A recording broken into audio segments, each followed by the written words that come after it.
নারায়ণগঞ্জের সিদ্ধিরগঞ্জের পুলে প্রকাশ্য দিবালোকে মাছের ব্যাগ চুরির ঘটনা ঘটেছে। সিসিটিভি ফুটেজে শনাক্ত করা এই চক্রটিকে ধরিয়ে দেওয়ার জন্য দোকান মালিক সকলের কাছে অনুরোধ জানিয়েছেন এবং তিনি নারায়ণগঞ্জের সিদ্ধিরগঞ্জ পুল এলাকায় খলিল স্টোরে এক ক্রেতার রাখা মাছের ব্যাগ চুরির অভিযোগ পাওয়া গেছে।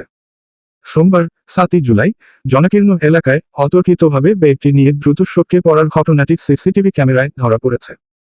ভুক্তভোগী সূত্রে জানা যায়, সিদ্ধিরগঞ্জ পুল এলাকায় খলিল স্টোর থেকে কেনাকাটা করার সময় তিনি তার মাছের ব্যাগটি পাশে রেখে কিছুক্ষণ পর দেখেন। এ সময় 2 জন নারী ও 1 জন কিশোরকে অত্যন্ত সুকৌশলে এবং তাড়াহুড়ো করে ব্যাগটি নিয়ে দ্রুত ঘটনাস্থল থেকে পালিয়ে যেতে দেখা যায়। ব্যাগের ভেতর প্রায় 2000 টাকা মূল্যের মাছ ছিল বলে ভুক্তভোগী দাবি করেছেন। সিসিটিভি ফুটেজ দেখা যায়, ব্যাগটি লক্ষ্য করে ওই চক্রটি অত্যন্ত পরিকল্পিতভাবে আশেপাশে ঘোরাঘুরি করছিল।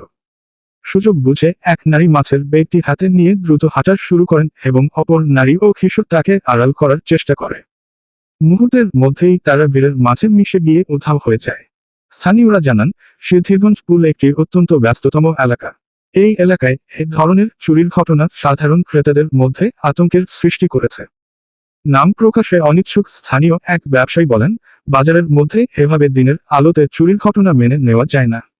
সিসিটিভি ফুটেজ অপরাধীদের মুখ পরিষ্কার দেখা যাচ্ছে, পুলিশ তৎপর হলে এদের সহজেই ধরা সম্ভব।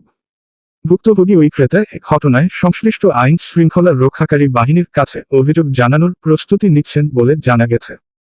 স্থানীয় সচেতন মহল অপরাধীদের দ্রুত শনাক্ত করে আইনের আওতায় আনার দাবি জানিয়েছেন।